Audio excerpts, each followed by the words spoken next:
We are diving deep today into one of the most chilling and frankly most analyzed figures in modern American criminal history, Charles Mills Manson. Right. Born in 1934, died in 2017. He was an American criminal, a cult leader, and he even had these aspirations of being a musician. And his name became, completely and irrevocably synonymous with this wave of terror that descended upon California in the late 1960s. It's a subject that really requires a focused, analytical approach. I mean, you have to acknowledge the sheer gravity of what happened. Absolutely. We're working through a really comprehensive stack of sources today: biographical histories, legal documents focusing on the Manson family murders, a series of at least 9 brutal killings, mostly in July and August of 1969. And that, of course, includes the tragic and just senseless death of the actress Sharon Tate and her unborn child.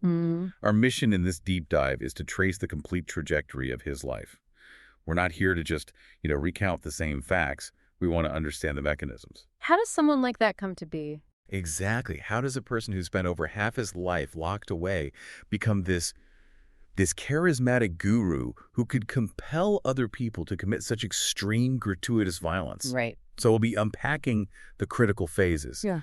His intense early history of institutionalization, the bizarre convergence of his ideology with the drug-fueled counterculture, the cold details of the crimes themselves, and then finally the unsolved questions that still surround the family. It's a story defined by these radical, terrifying shifts. It is, and I think the most compelling part of the source material is that very contrast.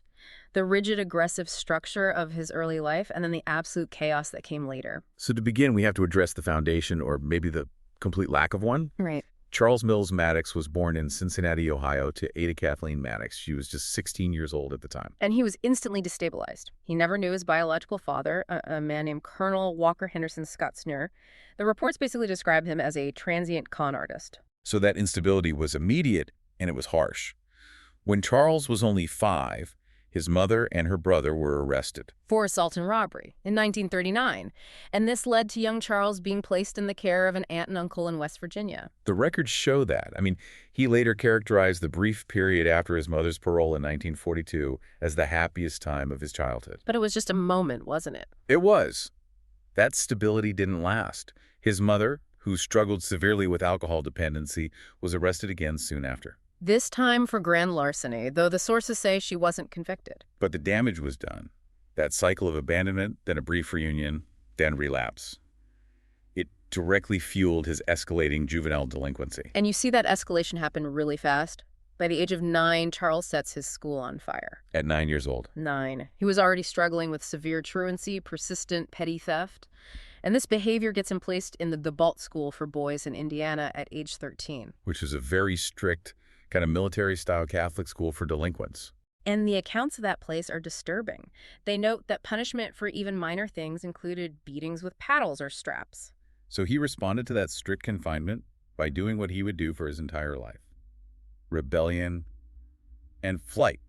He just ran away repeatedly. After one of those escapes in 1948, he's back in Indianapolis and he commits his first documented crime. But it has this unusual outcome. Right. He robbed a grocery store because he was hungry, just trying to find food. And he stumbles upon over $100 in a cigar box. That cash allowed him to, briefly rent a room on Skid Row, buy food.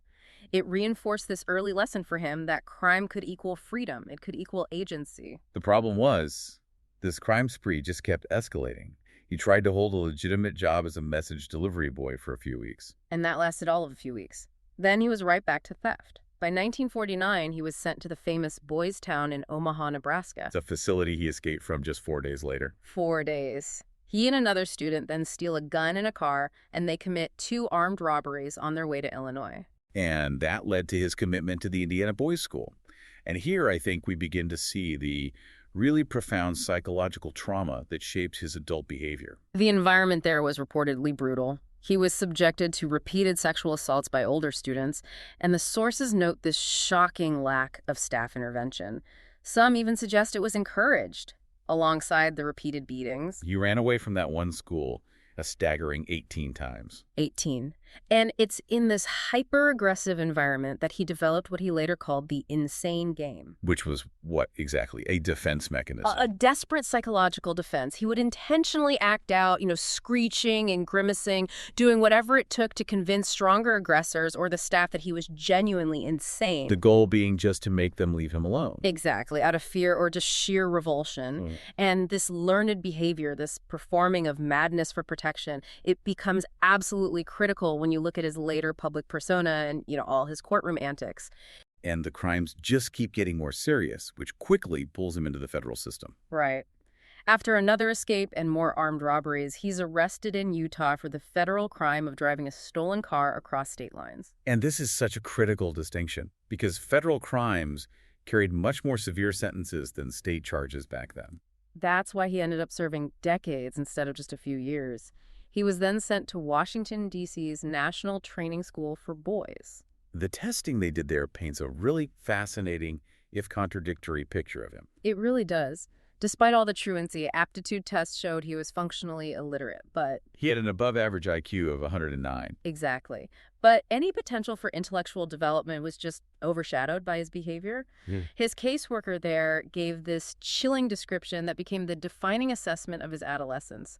He deemed him simply aggressively antisocial. That aggressive behavior just continued, completely unabated. After a transfer to a minimum security site, the Natural Bridge Honor Camp, the sources document a horrific incident in January 1952 where he was caught raping another boy at knife point. And that act immediately got him transferred to the Federal Reformatory in Petersburg, Virginia, which was a maximum security institution. While there, he racked up 8 serious disciplinary offenses, and 3 of those were explicitly documented as involving homosexual acts. This whole cycle of institutionalization was briefly interrupted by a couple of attempts at marriage. Right. In 1955, he married a waitress named Rosalie Willis. Within 3 months of them arriving in Los Angeles, he's charged with another federal crime for crossing state lines in a stolen car.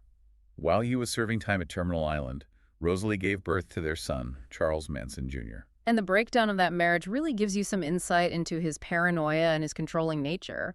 When Rosalie stopped visiting and, moved in with another man. Manson's reaction was to try to escape, less than 2 weeks before a scheduled parole hearing. Which, of course, failed, and his parole was denied. The system was just regulating every single aspect of his life. He was briefly paroled in 1958, but by November of that year, he was pimping a 16-year-old girl.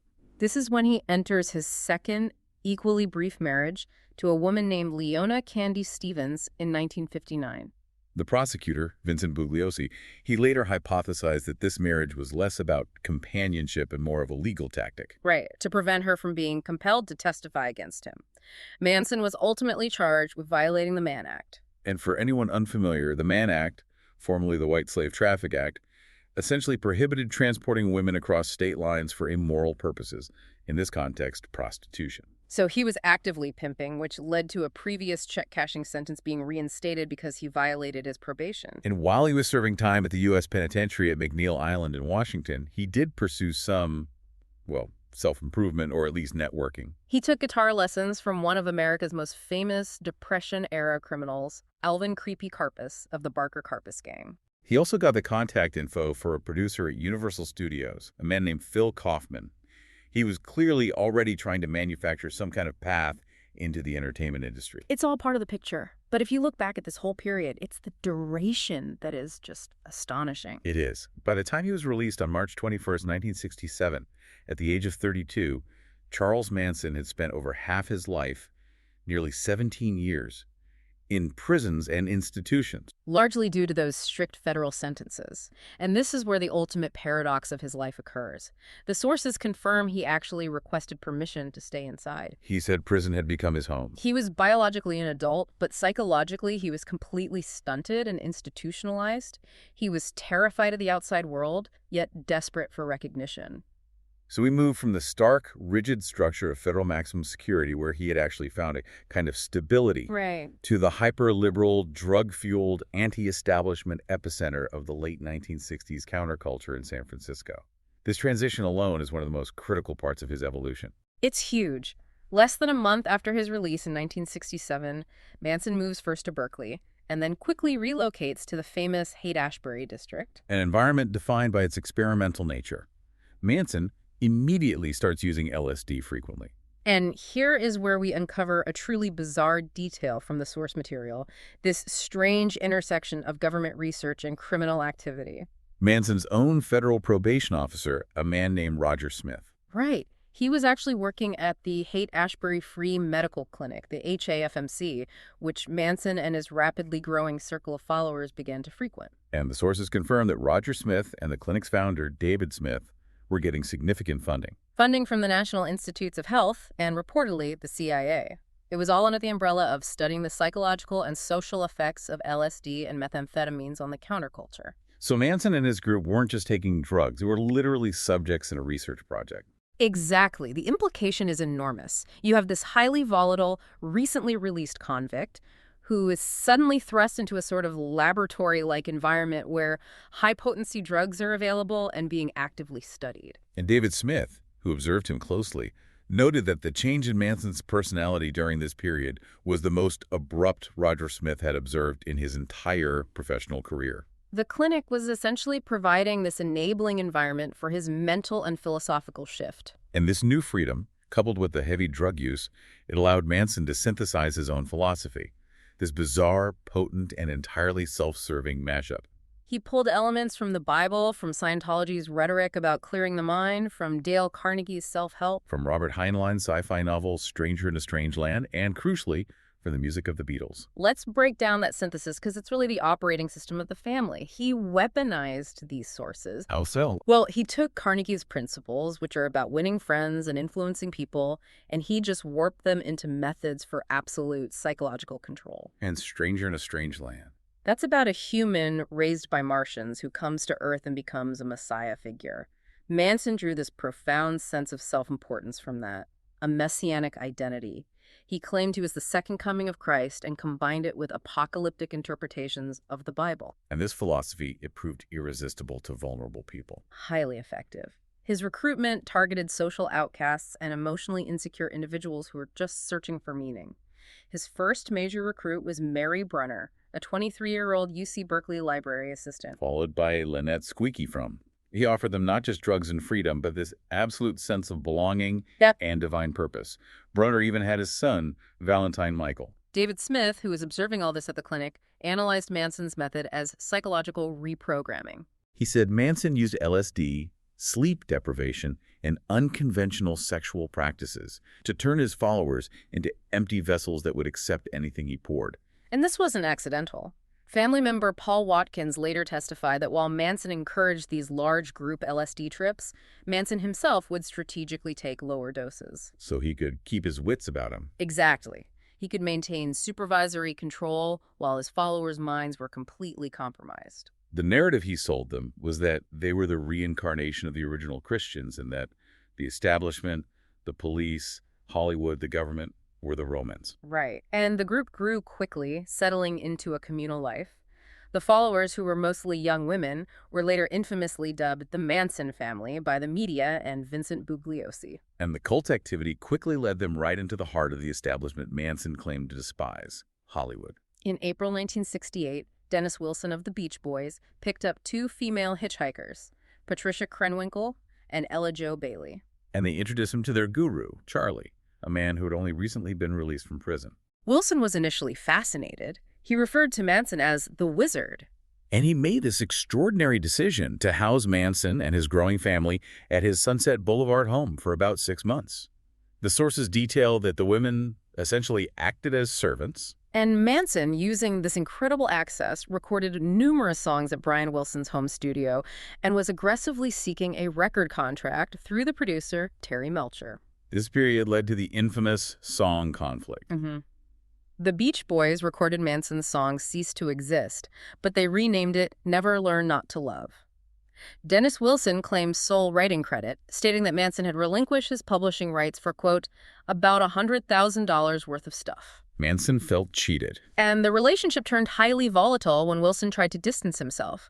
The family ultimately stole virtually all of his possessions. They destroyed 2 of his luxury cars. And after Wilson finally moved out, Manson delivered this terrifying symbol of a threat. A single bullet given to Wilson's housekeeper. The message was unmistakable. And that move away from the Hollywood Hills was a direct result of that toxic relationship.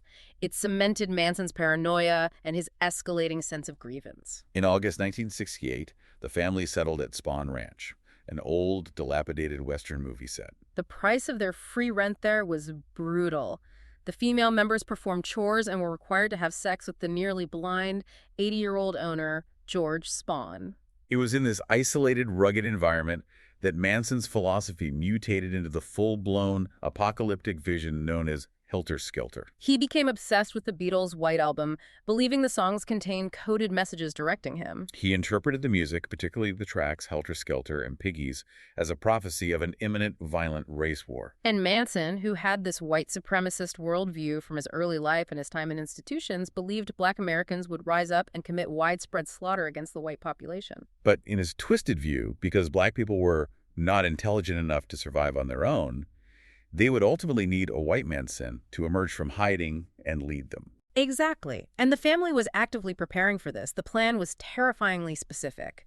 They would hide in a massive subterranean bunker beneath Death Valley during this apocalypse, wait for the race war to destroy society. And then they would emerge to clean up the mess and rule the world. This completely absurd twist in prophecy became the central justification, the absolute moral imperative for the wave of violence that was about to follow. The transition from that abstract, absurd philosophy to tangible, brutal murder was swift and systematic in 1969. The escalation was triggered by Manson's fear and his need for revenge. It began on July 1st with the shooting of Bernard Latsapapa Crow. Family member Tex Watson had robbed Crow, who was a drug dealer. And when Crow retaliated by allegedly threatening the ranch and Manson himself, Manson drove to Crow's Hollywood apartment and shot him. Manson was convinced he had killed Crow, a belief that was seemingly confirmed when he mistook a news report about the discovery of a body of a Black Panther who was not Crow as confirmation. And this fed his growing paranoia. It led him to transform Spahn Ranch into an armed camp. He even hired members of the Straight Satan's motorcycle club for security, believing the Black Panthers were about to retaliate. This fear of the Black Panthers and the desire to frame them led directly to the next murder. Gary Allen Hinman, a 34-year-old UCLA graduate student and music teacher. Manson believed he was wealthy. So Manson sent Susan Atkins, Mary Brunner, and Bobby Beausoleil to hold Hinman hostage over money in late July. Hinman was held for 2 days. The sources confirmed that Manson himself arrived during the ordeal and slashed Hinman's face and ear with a sword, showing his willingness to participate in the violence. And then Beausoleil stabbed Hinman to death, reportedly on Manson's instruction. The most crucial detail, though, tying it directly to the helter-skelter plot, was what they did afterwards. Before leaving, they meticulously used Hinman's blood to write political piggy on the wall and drew a stylized panther paw. A clear symbol of the Black Panthers. They were specifically trying to frame them for the murder. And Beausoleil was arrested on August 6th, driving Hinman's car, with the murder weapon hidden in the tire well. This was the practice run for the Teat murders, the catastrophic event that truly exposed the horror of the family. On the night of August 8, 1969, Tex Watson, Susan Atkins, Patricia Krenwinkel, and Linda Kasabian were sent to 150 Cielo Drive. A highly significant address. It was the former home of Terry Melcher, the producer who had denied Manson a record contract. Watson later claimed Manson's instruction was chillingly unambiguous. They were to totally destroy everyone in the house and make the scene as gruesome as you can. This links the crime directly back to Manson's humiliation by the Hollywood establishment and his apocalyptic fantasies. And we must acknowledge the profound loss of life that night. The victims were Sharon Tate, who was 8.5 months pregnant, the celebrity hairstylist J.C. Bring, Roman Polanski's friend Wojciech Furkowski, and Abigail Folger, the coffee fortune heiress. And tragically, 18-year-old Stephen Parent, who was an acquaintance of the caretaker, was killed first. He was killed outside the gate after Watson climbed a pole and cut the telephone line. The brutality began immediately. Watson stopped Parent's car as he was leaving, lunged at him with a knife, and then shot him 4 times, killing him instantly before they even entered the property. Once inside, after gathering everyone in the living room, Watson delivered his terrifying opening line. I'm the devil, and I'm here to do the devil's business. The sources detail the just gratuitous nature of the violence. Jay Sebring was shot and stabbed 7 times for the simple act of protesting the rough handling of the visibly pregnant Sharon Tate, Frykowski managed to break free and run outside. only to be repeatedly stabbed by Atkins and then caught by Watson, where he suffered 51 stab wounds and 13 vicious blows to the head from the butt of the gun. Abigail Folger also tried to flee toward the pool, but she was tackled on the front lawn and stabbed 28 times. The final, harrowing moments involved Sharon Tate. She desperately pleaded with her attackers, begging to be allowed to live just long enough to give birth. She even offered herself as a hostage. Her pleas were ignored. She was stabbed 16 times by both Atkins and Watson.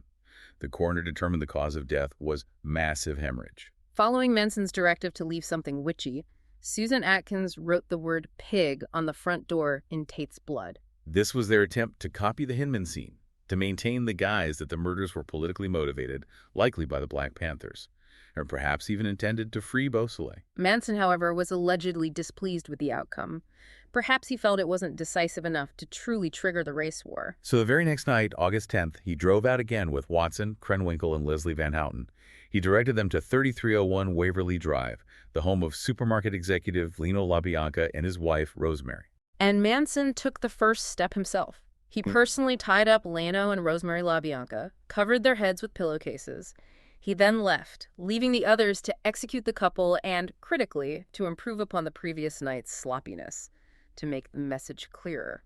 Watson began the attack on Lino LaBianca, stabbing him repeatedly with a chrome-plated bayonet and then carving the word war into his abdomen. Rosemary LaBianca was attacked by all 3. She received a total of 41 stab wounds, many inflicted post-mortem, showing the sheer escalation of rage and frenzy. Leslie Van Houten later claimed Rosemary was already dead when she stabbed her approximately 16 times in the back and buttocks. And the scene was marked even more severely than Cielo Drive.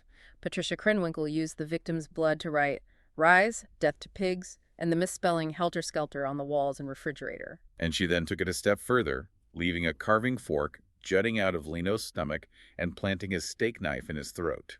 This symbolic violence just confirmed the narrative they were trying to project, a political uprising driven by the Helter-Skelter prophecy. After leaving the LaBianca scene, Manson drove other members to the Van Ness home of an actor, Saladin Nader, intending yet another murder. And sources credit Linda Kasabian with thwarting this final attempt.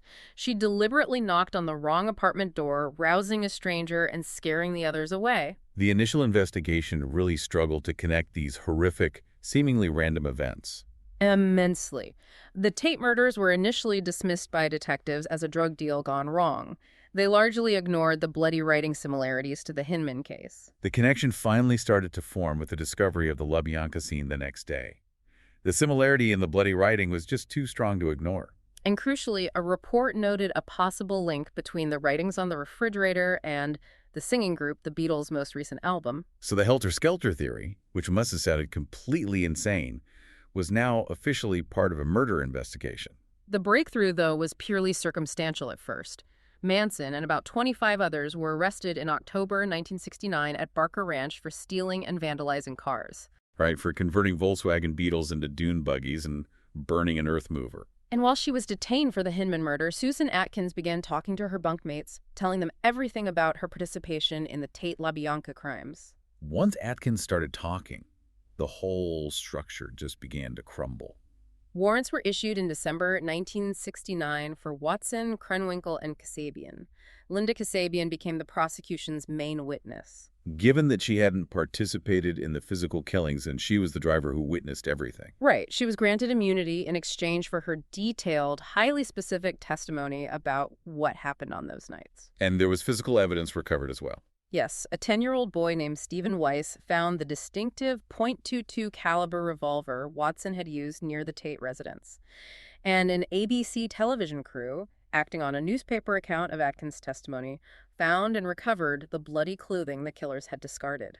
That provided the hard proof needed to corroborate the testimony. The trial began on June 15, 1970, and it was marked by just unprecedented chaos and attempts at jury manipulation. On the very first day of testimony, Manson appeared with an X carved deeply into his forehead, claiming he had X'd himself from the establishment's world. And the female defendants and many family members outside the courtroom quickly copied that mark as a sign of solidarity. Witness intimidation was relentless and terrifying. It really illustrates the reach of the family, even with Manson incarcerated. Former members Paul Watkins and Juan Flynn were repeatedly threatened.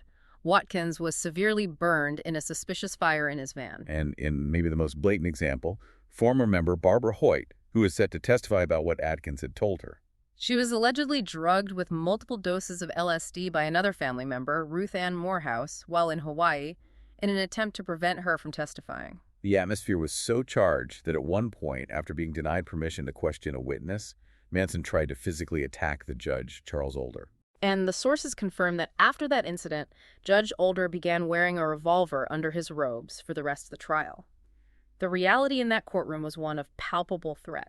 The prosecution's core argument, spearheaded by Vincent Bugliosi, centered entirely on the helter-skelter theory. They argued that Manson intended to trigger the race war by using these symbolic crimes to frame black groups, thereby proving the conspiracy to commit murder, even though he wasn't physically present for every death. And the bloody writings pig, helter-skelter, that was the critical evidence. The defense rested its case without calling its witnesses, which angered the defendants. Then the women demanded to testify. And their version presented this complex and ultimately failed counter-argument. They claimed the killings were a deliberate copycat of the Hinman murder, intended to free Bobby Beausoleil by shifting suspicion, and they tried to place the blame for planning the Tate murders on Linda Kasabian, the immunity witness. Manson himself eventually testified when the jury was removed, denying he ever ordered his followers to kill. He argued that the music itself was telling the youth to rise up, not him. He said, "To be honest with you, I don't recall ever saying, 'Get a knife and a change of clothes and go do what Tex says.'" The attempt to save him through that copycat scenario failed completely. In January 1971, the jury returned guilty verdicts against Manson and the 3 female defendants on all counts. During the penalty phase, Manson shaved his head and trimmed his beard, telling the press, "I am the devil, and the devil always has a bald head," a mark the female defendants later duplicated. All 4 were sentenced to death. However, this is where the legal system intervened and created a major historical moment in California law. The 1972 California Supreme Court ruling in People v. Anderson. Exactly. It found the state's death penalty statute unconstitutional, so their sentences were all commuted to life imprisonment with the possibility of parole. This commutation was a statewide blanket ruling that affected every inmate on death row at the time. It saved his life. So Manson spent the majority of his remaining 50 years institutionalized, moving through maximum security facilities like Terminal Island, Folsom, and San Quentin. He was denied parole a striking 12 times, though he ultimately refused to attend many of the later hearings after 1997, just treating the process with contempt. The parole boards consistently cited these key factors for his denial, which really speaks to the traits that made him so dangerous. His history of controlling behavior, a complete lack of remorse. Right, no genuine insight into the crimes, and an exceptional callous disregard for human suffering. He was diagnosed with mental health issues, including schizophrenia and paranoid delusional disorder. Although later analyses by researchers suggest psychopathy and maybe bipolar disorder are more accurate descriptions of his controlling and volatile nature. His time in prison was hardly quiet. He accumulated 108 rules violation reports. And in 1984, he suffered severe second and third degree burns after an inmate poured paint thinner on him and set him on fire. The motivation was petty but illustrative.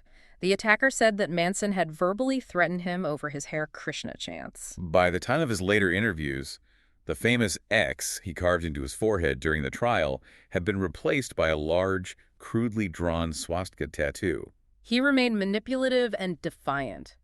He was even caught with a cell phone in 2009, which he used to contact people across North America. He still had that desire for outside influence. And then there's maybe the strangest late life episode. The attempted marriage in 2014 to Afton Elaine Burton, who he had nicknamed Star. She was 26 and had been visiting him for 9 years, maintaining websites proclaiming his innocence. The marriage license ultimately expired, and reports emerged about why the wedding was called off. Manson allegedly discovered that Burton wanted to marry him primarily to obtain legal rights to his corpse, with the intention of displaying his body in a glass case as a tourist attraction. Manson, who believes he would never die, was reportedly enraged at the idea of his remains being exploited. And beyond his own life in prison, the shadow of the family continued to exert influence and terror well into the 1970s. The most famous example is Lynette Squeaky, Fromm's highly publicized attempt to assassinate President Gerald Ford in Sacramento in 1975. She was trying to be near Manson, who was at Folsom at the time, and she received a sentence of 15 years to life. There is also the chilling and unresolved mystery surrounding the disappearance and death of Ronald Hughes, Leslie Van Houten's attorney. Hughes disappeared during a trial recess in November 1970. His badly decomposed body was found months later, wedged between two boulders in a remote area. And although it was never proven as a family murder, the location and the timing fueled very strong rumors. The speculation was that the family murdered him because he'd begun to refuse to allow Van Houten to absolve Manson of the crimes, insisting she defend herself independently. Disturbingly, former family member Sandra Good later stated openly that Hughes was, quote, the first of the retaliation murders, which is a profound and disturbing statement. And this brings us to the lingering, terrifying question that hangs over this entire case. How many victims did the family truly claim? The LAPD believes they could be responsible for up to 12 more. And prosecutor Stephen Kay claimed Manson once boasted that he was responsible for 35 murders. Our sources detail several specific, unsolved cases where investigators found these striking similarities to the confirmed Manson murders. For example, Marina Elizabeth Habe, age 17, murdered in 1968. Abducted in West Hollywood, found with a slashed throat and numerous knife wounds. Police noted striking similarities to the specific knife patterns seen in later Manson-linked murders. There's also the bizarre and tragic case of Manson's own uncle, Darwin Morrell Scott, age 64, who was brutally stabbed 19 times in his Kentucky apartment in May 1969, just 2 months before the main murder spree. And reports placed a man resembling Manson, using the alias Preacher, in the area at the time, even though Manson was supposedly on parole in California. And the tragic murder of Reet Jervetson, age 19, whose body was found with over 150 stab wounds from a penknife on Mulholland Drive in November 1969. So many others. Nancy Warren and Clyde Delaney found beaten and strangled with leather thongs. John Philip Haught, a new family member who died in a suspicious Russian roulette incident. The list of potential victims is long and deeply unsettling. The sources confirm that Charles Manson died on November 19, 2017, at the age of 83, due to cardiac arrest resulting from respiratory failure brought on by colon cancer. His death, predictably, triggered a messy legal battle over his body and estate between his grandson, Jason Freeman, his pen pal, Michael Channels, and an alleged son, Matthew Roberts. The court ultimately decided in favor of Jason Freeman, who had the remains cremated and scattered on a California hillside, finally bringing an end to the physical entity of Charles Manson. But his dark legacy lives on, particularly in popular culture, and often in surprising ways. One peculiar detail from our research is that George Lucas, when developing Star Wars, actually changed the hero's original name from Luke Starkiller to Luke Skywalker. Because Starkiller had these unpleasant connotations tied to Manson's reputation as a celebrity killer after the Tate LaBianca murders.